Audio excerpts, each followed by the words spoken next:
Shri Gurudev Datta. Shri Gurudev Datta. Shri Gurudev Datta. Shri Gurudev Datta. Shri Gurudev Datta.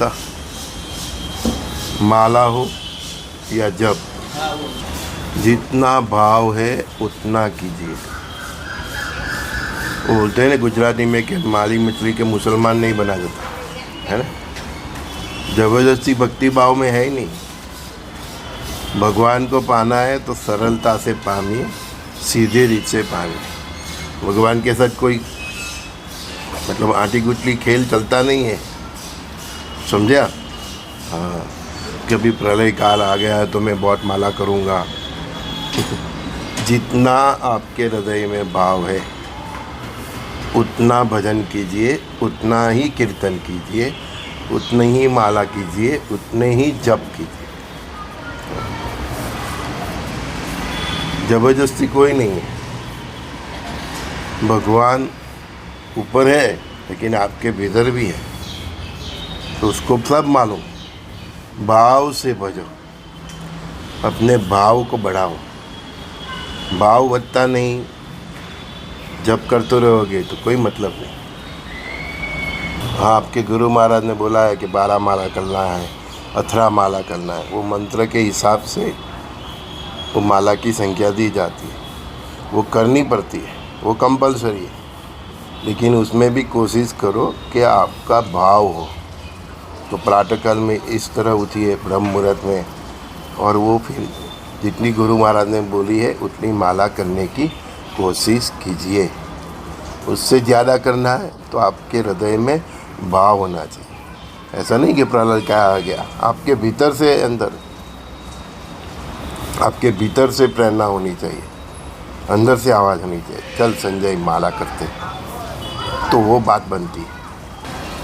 24 hours आपके मन में, आपके हृदय में, चित्त में, बुद्धि में, आपकी आत्मा में, आपके व्यवहार में परमात्मा होना चाहिए। यहाँ तक भाव बढ़ाना है, समझे। कई लोग आश्रम में सेवा करते हैं ना, तो भी दूसरे का देख के करते हैं। ये इतनी सेवा करता है तो मैं पीछे रह जाऊँगा। जितना आपके हृदय में भाव है उतना ही कीजिए। कई लोग गुरु को दिखाने के लिए भी सेवा करते हैं, और सेवा इस तरह के करते हैं कि गुरु को दिखे कि ये कुछ कर रहा है। नौतंकी भगवत मार्ग में चलती ही नहीं है। मेरी भी नहीं चली है, किसी की नहीं चलती। जूठे आंसू भी नहीं चलते। वो आपके अंतर आत्मा में है। तो 24 कलाक 24 आवर्स आपके मन, हृदय, आपके चित्त में, आपके मन में, आपकी बुद्धि में, आपकी आत्मा में और आपके व्यवहार में, जो आप कर्म करते हो उसमें प्रभु के प्रति आपका प्रेम दिखना चाहिए। व्यवहार में प्रेम कैसे दिखेगा? जब परस्पर देव का भाव आएगा तो ने, सखा भाव आएगा तो ने, वसुदेव कुटुंबकम का भाव आएगा तो ने। इतना जो मैं बता रहा हूँ, शुद्ध सात्विक जीवन, चरित्र, सखा भाव, परस्पर देव भाव, उसके हट के वसुदेव कुटुंब का भाव, उसका कितना इम्पोर्टेंट है समझो। हर डिस्कशन में वो भाव आ ही जाता है। इसके बिना भक्ति मार्ग में आप आगे कुछ नहीं कर पाओगे, कुछ नहीं। कई लोग डेली भगवत गीता पढ़ते हैं, पुराण पढ़ते हैं, ऋग्वेद पढ़ते हैं। गीता पढ़ो, लेकिन गीता का प्रभाव आपके व्यवहार में, आपके कर्मों में दिखना चाहिए। फिर बोलते हैं मैं तो रोज़ एक अध्याय पढ़ता हूँ, ये रोज़ एक पाना पढ़ता हूँ। पढ़ने से क्या होगा जब आचरण ही नहीं होगा? कई बच्चे इंजीनियरिंग पढ़ लेते हैं, साइंस में ग्रेजुएट हो जाते हैं, लेकिन जब इंडस्ट्री में जाते हैं तो जो पढ़ाई किया है वो अप्लाई ही नहीं कर पाते। तो हमारे सर भी पूछते थे कि संजय क्या पढ़ा, बताओ। जो पढ़ा वो मशीन के ऊपर दिखना चाहिए, आपका नॉलेज। थियरी इन प्रैक्टिकल में दिखनी चाहिए, तो वैसा भाव का है। तो गीता का पाठ पढ़ो, चाहे रामायण पढ़ो, तो वो भाव वो आपके व्यवहार में दिखना चाहिए। एक बच्ची मुझे बता रही है, बहुत प्यारी है, बच्ची नहीं है लेकिन उम्र तो हो गई, लेकिन बच्ची तो बच्चे ही बोलते हैं। वो बोलती है मैं रामायण का हर रोज़ पढ़ती हूँ, और एक वो जो पढ़ती है वो पूरा रामायण से लिखती है। 15 साल से, मैं 20 साल से, कितने साल से वो रामायण पढ़ती है, फिर पढ़ के जो पाठ पढ़ा वो एक किताब में लिखती है, अक्सर अक्सर, जैसे हम कॉपी मारते हैं ना ऐसे। अभी उस लड़की के जीवन में एक लड़का आया, उसने उसका मासूमियत का, उसका भोलेपन का सब ये करके उसको अपवित्र किया। वो मुझे बता रही है, पूछ रही है कि सर मैं इतनी राम की भक्ति करती हूँ, मेरा सीता जैसा जीवन है, तो मेरे साथ ऐसा क्यों हुआ? मैंने बोला राम तो तुम्हारे पास रामायण के स्वरूप में डेली आते थे, तुम डेली वो पाठ पढ़ते भी थे और उसको कॉपी करके लिखते भी थे, मतलब आपका लेसन तो पक्का था। आप रोज़ लिखते थे, मतलब आपका लेसन पक्का था। लेकिन आप लेसन को नहीं समझे कि भाई शादी से पहले किसी पराये पुरुष को हमें स्पर्श नहीं करना चाहिए, चाहे वो हमारा बॉयफ्रेंड हो, लवर हो, या हमारा मंगेतर हो।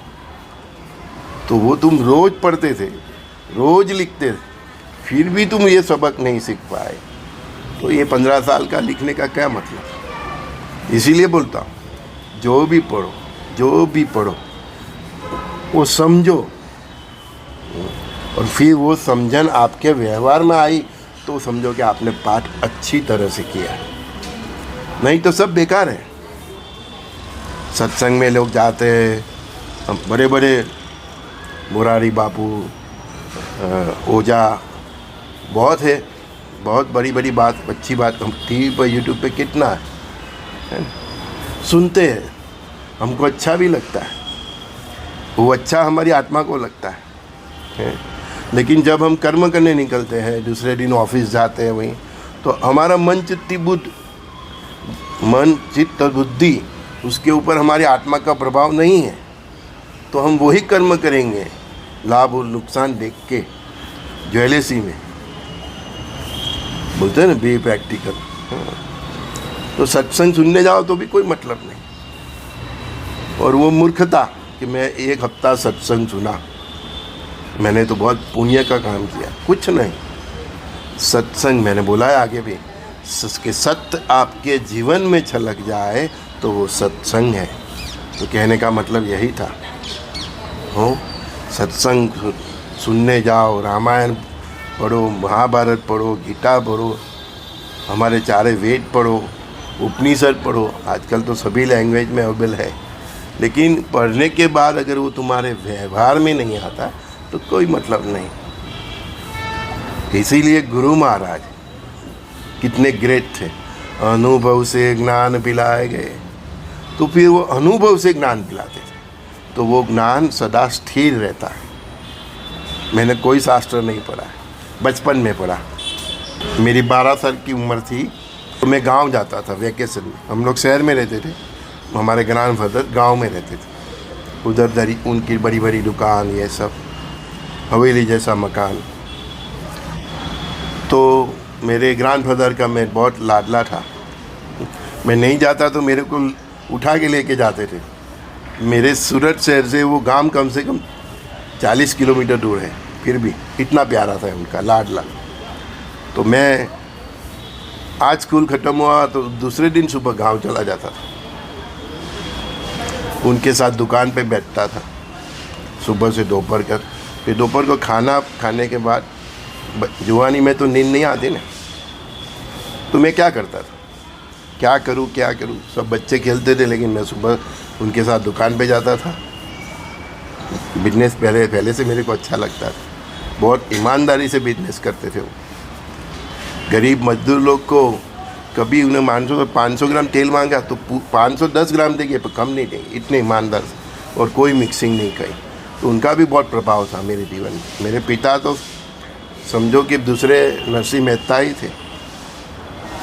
आप उनको 10 करोड़ का लालच दे दो तो भी वो झूठ नहीं बोलेगा।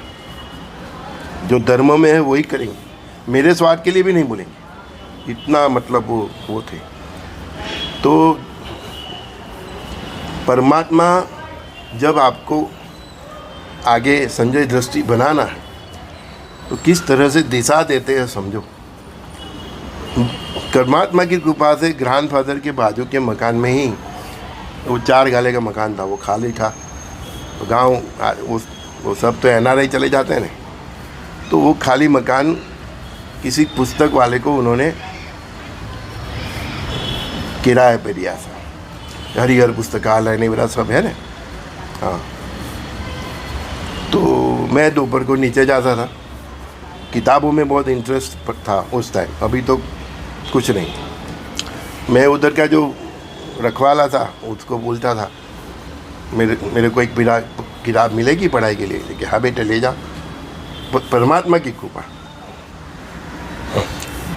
उस ज़माने में नोबेल, रहस्यमय कहानी के नोबेल का बहुत ज़माना चलता था। जो लोग मेरी उम्र के वो ये उसमें अटपटी कहानी बहुत आती थी, मतलब जासूसी ये सब, कई प्रकार के मैगज़ीन आते थे, कहानियाँ आती थी। वो सब छोड़ के मेरी नज़र जाती थी उधर भगवत गीता पे, रामायण पे, शिव पुराण पे। तो मैं वही पुस्तक पकड़ता था। 12 साल का बच्चा था तब भी भगवत गीता पढ़ा एक वेकेशन में, दूसरे वेकेशन में मतलब इस तरह शिव पुराण ये सब उपनिषद का छोटे छोटे वो थे, तो मैं वो पढ़ता था। और उसमें अंदर से मेरे को इतना इंटरेस्ट होता था कि जब तक मेरी ग्रैंड मदर सोने बेटा क्या कर रहा है संजय, तो फिर कोई पुकारता था तब तक तो मैं वो किताब छोड़ता नहीं था। तो 12-14 साल की उम्र में तो मैंने सब ग्रंथ रामायण महाभारत ये उपनिषद एक बार तो पढ़ ही लिया था। क्या समझ में आया वो छोटे बच्चे को नहीं मालूम है ना। और 18-20 साल में तो गुरु की नज़र भी पड़ गई मेरे पे, और उन्होंने मेरा हाथ पकड़ लिया। गुरु ही शिष्य का हाथ पकड़ते हैं, शिष्य गुरु को नहीं पकड़ सकता।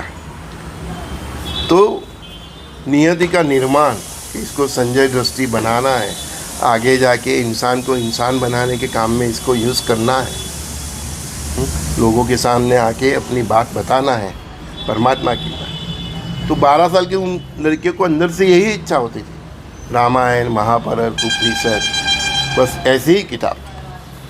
यहाँ तक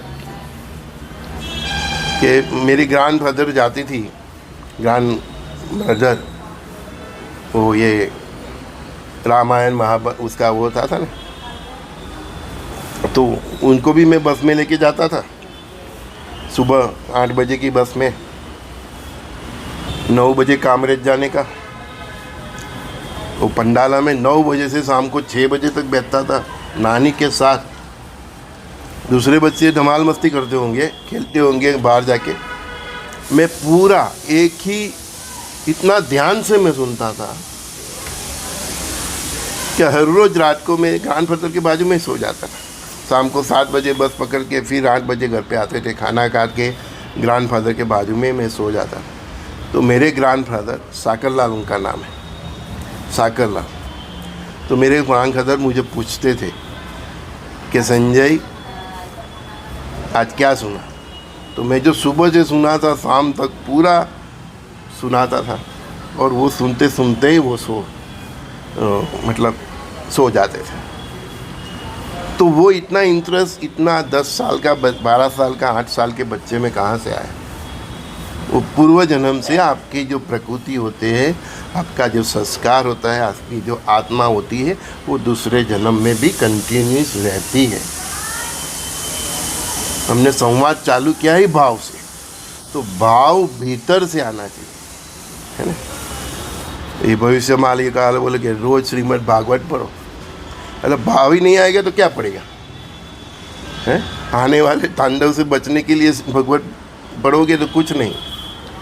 श्रीमद् भागवत पढ़ो, महाभारत पढ़ो, कुछ भी पढ़ो, लेकिन वो आपके व्यवहार में नहीं आता है तो कोई मतलब नहीं। गुरु महाराज व्यवहार देखते हैं, चरित्र देखते हैं। परमात्मा हमारा व्यवहार देखते हैं, चरित्र देखते हैं, नहीं कि हमारी मीठी मीठी बातें। गजानन महाराज ने लोकमान्य तिलक जब आज़ादी के लिए वो भाषण दे रहे थे ना, तो ज़्यादा पब्लिक एकत्रित हो, इसलिए उन्होंने गजानन महाराज को इन्विटेशन दिया था कि आप मेरी सभा में आए तो ज़्यादा लोग आए मेरे भाषण सुनने के लिए। तो वो बहुत सच्चे दिल के थे लोकमान्य तिलक। तो गजानन महाराज उनके साथ चले गए।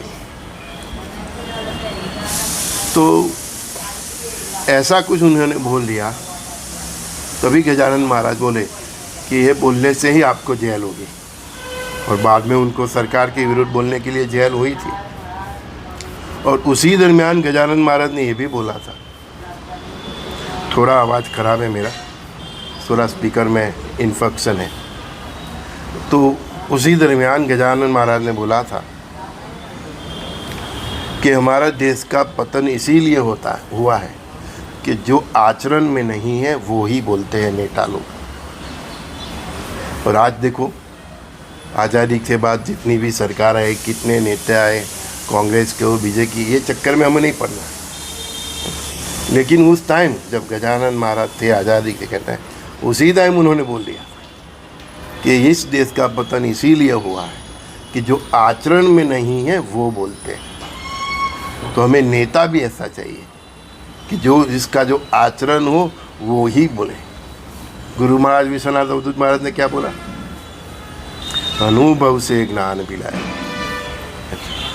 अनुभव कराएंगे तो वो आपके आचरण में आएगी। तो कहने का मतलब यही था, जो बोला है परमात्मा ने बोला, जितना भाव है उतना कीजिए भजन, उतना नाम जप कीजिए, उतना स्मरण कीजिए। और प्रेम करना है तो परमात्मा से इतना प्रेम कीजिए।